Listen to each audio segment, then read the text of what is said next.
Assalamualaikum everyone. Welcome to Do Station with another video. I hope you are good, you are doing good, you are healthy, enjoying life and learning as well.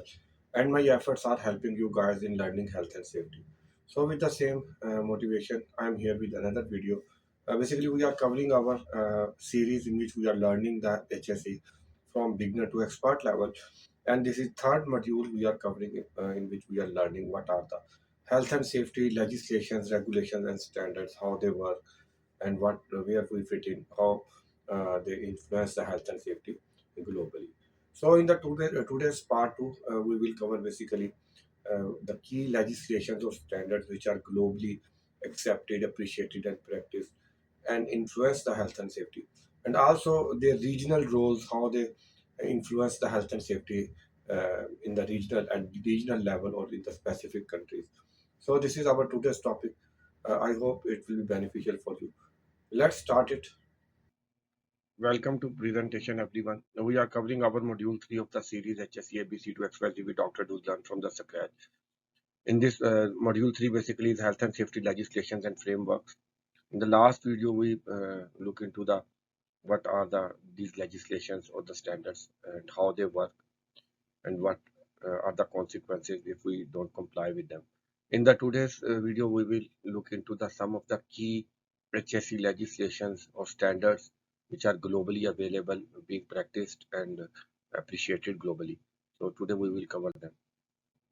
So let's look into the introduction of today's video. We know that health and safety legislation and frameworks are essential to ensure the effective implementation and effectiveness of our health and safety practices.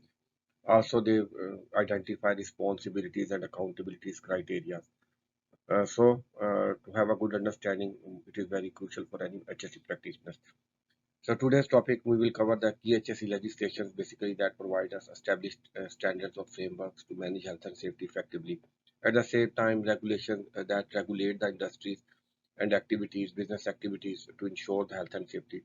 At the same time, their environmental impact we will cover. Then these standards also we know that let us make our business more sustainable and responsible business. So let's look into them. In the today's topic, we will cover key HSE legislations globally being practiced, appreciated, regional HSE legislations, then what are the industry-specific HSE legislations, and then we will conclude the topics. So first, let's look into the key HSE legislations. International Labour Organization give us the international standards, globally accepted practice. Then Occupational Safety and Health Act, OSH Act, we call them very famous globally, 1970. We will look into that. Then ISO standards, especially the ISO 45001, which is Health and Safety Management System. Then we will look into the globally harmonized system of classification and labeling of the chemical standard, basically related to the chemical handlings of hazardous substances. Then we will look into the European Union framework directive, that is basically European Union law related to HSE. So now let's look into the ILO Convention of Standards. ILO is an International Labour Organization, United Nations body, established in 1919 during the end of the World War I. It was basically to promote the social and economic justice for all the laborers or workers all over the world. It was mandated to develop the standards to protect the labor's right and to ensure that workplace conditions are safe for them, and also to look into the job opportunities. They can put the effort for equal job opportunities for workers or laborers all around the world. ILO has played very crucial role throughout the time to improve health and safety. They have provided us with different standards, around 186 different standards or conventions are already there, specific to the different industries or domains. So they are very robust, globally practiced, appreciated. ILO basically give us the standard in the forms of conventions, which are basically treaties. There are 187 countries which are member of the ILO body. So they just once the convention is there, they just modify it as per their requirements, and they then ratify through their legal system, and then that becomes the legal responsibility for anyone who is working under their jurisdictions or the area. Then there are recommendations. Basically, countries also adopt them. These are basically the complement to the conventions, basically explaining the convention what they are and how to implement them. Basically, the guidelines to successfully implement or follow the conventions of the ILO. The working principle of the ILO is basically ILO tripartite declaration in which there are three parties: governments, employers, and the workers. The governments are basically responsible to provide the enabling environment in which the businesses can run smoothly, profitably. And at the same time, employers are the party who have their interests that they can put in front of the governments. At the same time, they are responsible to ensure that the practices they adopt are suitable and safe for the workers. They protect the workers' right. And the third party workers are basically they represent their interests related to their rights or their whatever they need require regarding the business. Basically, this principle makes sure that all three parties collaboratively develop an environment in which the business is basically working in the way that is beneficial for all of them. Let's look into the key accounts, scope, and provisions of the ILO. Basically, they focus on the labor rights, freedom of association, collective bargaining, equal pay for equal work. Workers and laborers are independent to develop or join any organizations, usually trade unions. Then they have the right to nominate anyone who can represent them, who can represent their interests in front of the concerned parties. Then they focus on the working conditions that which are safe for the workers, like hours of work, rest periods, other HSE related matters, welfare facilities. Then they focus on the social protection of the workers and laborers, social security, employment, injury benefits like any compensation. Then child labor, basically ILO strictly prohibit the any sort of child labor. Basically, there are minimum criteria that must be followed. Then forced labor, especially those prisoners, if they are working as a labor, the ILO provide the standards for them, protect their rights. Now let's look at the global acceptance or the adoption. These ILO conventions are globally basically accepted, ratified by many countries into their legal system. There are around 186 conventions already there since 1919, which are very comprehensive system. Then around more than 8,000 times different conventions have been ratified and have been made the part of the legal systems of the different countries, including UK, Brazil, France, India, Pakistan, Philippines, Japan, etc. Some of the very famous conventions are Occupational Safety and Health Convention C155, very famous one, Asbestos Convention, Forced Labor Convention, Medical Care, Social Security, and there are others. So these conventions are playing very crucial role in implementation of the health and safety, and they are globally accepted. Now next is the OSH Act, basically Occupational Safety and Health Act 1970, federal law of the US. One of the most famous and appreciated law legislation throughout the world. It basically regulates the workplace safety and health in the United States in all the businesses. So it provides basically the workplace HSE standards, minimum standards that must be adopted or maintained or followed. Then the minimum standard for the trainings and competency level for different workers, internal and external, that employer must provide to their workers. At the same time, it gives you the inspections and investigation procedures or criteria or minimum standards that must be developed or and practiced for internal and external inspections and investigation. Then it sets the accountability principles, very strict one, in form of penalties if there is any sort of non-compliance. Now let's look into the key accounts, scope and provisions of OSHA. Basically, it focuses on the general duties, elaborate the general duties of the employer. Then the standards requirements specific to the specific industries or hazards that must be met or adopted. Then the record keeping procedure, what are the recordables and for how much time they must be maintained. Then monitoring and the investigation procedures that must be criteria for those that must be met. Then the effective training and competency to ensure the required competencies and standards for the criteria for those trainings or competencies. The scope of this basically act covers the employers, employees, and all the industries that are working in the US. Now look at the global acceptance or adoption. This is one of the most influential law in the globe. One of the first very comprehensive, robust, and effective law globally accepted, practiced, and appreciated. Then in the global village, where the business is being done globally. So also the power of or the role of the US as a public power, so that make it more influential. At the same time, it is being used as a best practices. Different industries use it as a benchmarking and take the technical support from this law. Also, different countries like Canada, European Union, Australia, Japan, they have adopted this law or the segment of the law, and they have made it the part of their legal systems as a reference. So this is globally accepted. Now let's look into the International Organization for the Standardization, ISO. Basically, independent non-governmental organization develops and publishes international standards related to different domains or the almost cover all the industries. Very famous. They give us the very robust, very effective standards like ISO 19001 quality management system, ISO 14001 environmental management system, then ISO 45001 related to occupational health and safety management system. So their systems are basically globally accepted, being practiced, appreciated. They are very robust. So these are basically consensus based. The expert that develop them are from all over the globe. So they are very effective and robust one.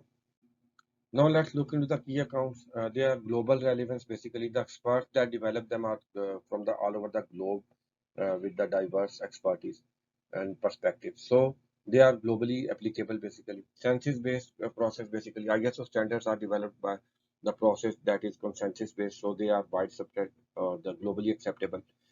Then certification and conformity criteria, basically they have very strict criteria that checks the compliance and non-compliance and then provide give the certification.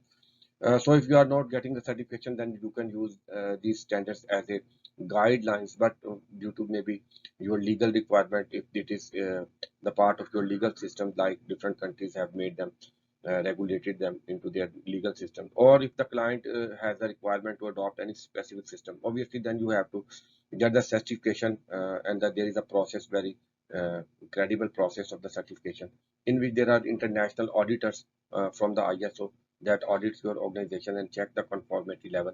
If there is any non-compliance, then your certification can be cancelled and you can lose the business. Then they cover all of the industries, any organization, any type of organization, they are applicable there. Also, they are integratable if you have different types of processes and you have to adopt different standards from the ISO. So they are integratable in a way that they make the process more streamlined, improve the performance, and at the same time reduce the cost. Now let's look at the global adoptability. So they are globally accepted, practiced, and appreciated. Different countries like Europe have, Asia, America, Africa, they have made their standards the part of their legal system. Like in the Europe, ISO 45001 is considered as a national standard. Similarly, other countries, they have made these standards the part of their legal system, so they are mandatory in those regions. Also, different clients, big organizations, they have their requirements, minimum requirements to get the certification of the specific ISO standard. So this way, they are globally accepted and effectively implemented. Next is GHS, globally harmonized system of classification and labeling of the chemicals. United Nations developed it in 1992 and it was adopted in the 2002. Basically, it was intended to ensure that all the hazards related to hazardous substances are communicated effectively so that from a technical person to even a layman can understand them and make sure that they handle them safely. Also, at the same time, it was intended to ensure that international trade of the hazardous substances, especially in the bulk quantities, is conducted effective manner. So basically, this standard let us classify and label the chemicals in an effective manner. It classify the hazardous substances in the three categories on the basis of the physical hazards, explosive, flammable, corrosive, toxic, health hazards, that may be acute effects or chronic effect like carcinogens, then on the basis of the environmental hazards that can affect our environments. Now let's look into the key accounts, scope and provisions. This is a very comprehensive subject we will cover in detail in the later module. Here we will get the general information. So it gives us the criteria to classify on the basis of the physical, health and environmental properties or hazards. Then labeling criteria, what should be put on the label so anyone can, from the technical to layman, can understand easily. Pictogram, hazard statement, precaution. Then the contents of the safety data sheet criteria, what should be there in the safety data sheet. Signal word uses for the very severe hazards, use the danger word, and for the less severe, use the warning. Then who must comply with anyone who is handling with the chemicals. It can be manufacturer, importers, exporters of the chemical, and users like any organizations or the any domestic user. So everyone comes under the law. They all must have to follow these. Now let's look at the global adoption or acceptance. United Nations developed with the collaboration of the different countries, Australia, America, Canada, Japan, etc. Now it is 70 plus countries have adopted it into their legal systems that have regulated it. So it is a part of their legal system. So this is mandatory there. Also, the big industries support it, they back it, and nowadays this has been the de facto standard. You can say that de facto law in which different big organizations have made it mandatory if you want to business with them. Then obviously you have to adopt it. Similarly, different regulatory bodies have adopted it and make it mandatory in their regions. So this way, this is globally accepted, practiced, and appreciated. Now, next is European Union Framework Directive. We already covered OSHAC, which is the US federal law. Same way, it is the European Union's law. So we will just look into the briefly. So it sets out the basic principles of the HSE, like covers the employer's duties that he is responsible to fulfill. Risk management principles and the criteria provides the personal protective equipment related criteria, welfare related criteria, then look into the competency requirements that employer must make sure. Then consultation of, and participation of the employees and workers into the HSE related matters. Also, it covers the monitoring and the effective investigation processes. Now let's look into the regional HSE legislation. Local or national laws, regulations, and standards for HSE. These are basically jurisdiction-specific legislations which are mandatory in specific country. They are related to the specific country, state, or the region. They are enforceable by the law by using the authorities, regulatory bodies, or the courts. Like OSHA, that is basically the regional legislation in the US. Nowadays, this is globally accepted and practiced, but not globally lawfully enforceable until you pass them in your own country and make the part of your legal system. So those legislations or standards which are lawfully enforceable in your region where you are working are called regional HSE legislations. And bodies like HSE, OSHA, HSE UK, and WorkSafe Australia, these bodies are basically are called regulatory bodies and they enforce them. Next is industry-specific HSE legislation or standards. By the name, we can understand these are the legislations or the standards that basically cover or give the system to ensure the activities related to some specific industries are conducted in safe manner, like in construction, mining, in manufacturing, oil and gas, etc. So such legislations are called industry-specific legislation. So basically, they focus on the specific HSE concerns of that industry, and also the technical requirements in form of equipment, processes, or the facilities are related to that specific industry.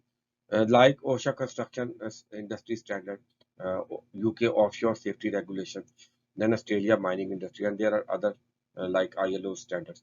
So all any standard or the legislation that specifically target a specific industry is called industry specific HSE legislation.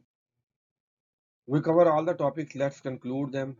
Key HSE legislations basically are the framework, standards, or guidelines that are globally accepted and practiced and appreciated. And let us make sure that if we adopt them, they let us ensure our health and safety is effectively managed. Regional HSE legislations are basically local or national laws or the HSE related standards which are enforceable by the law, and there may be the legal consequences if we are non-compliant with them. Industry specific legislations are those that target a specific industry and make sure that activities related to that specific industries are conducted in the safe manner. So that was it for today. We covered our topic. I hope my efforts are helping you guys. Thank you for watching and your support. See you in the next video with the next topic. Until then, take care, stay safe and healthy. Allah Hafiz.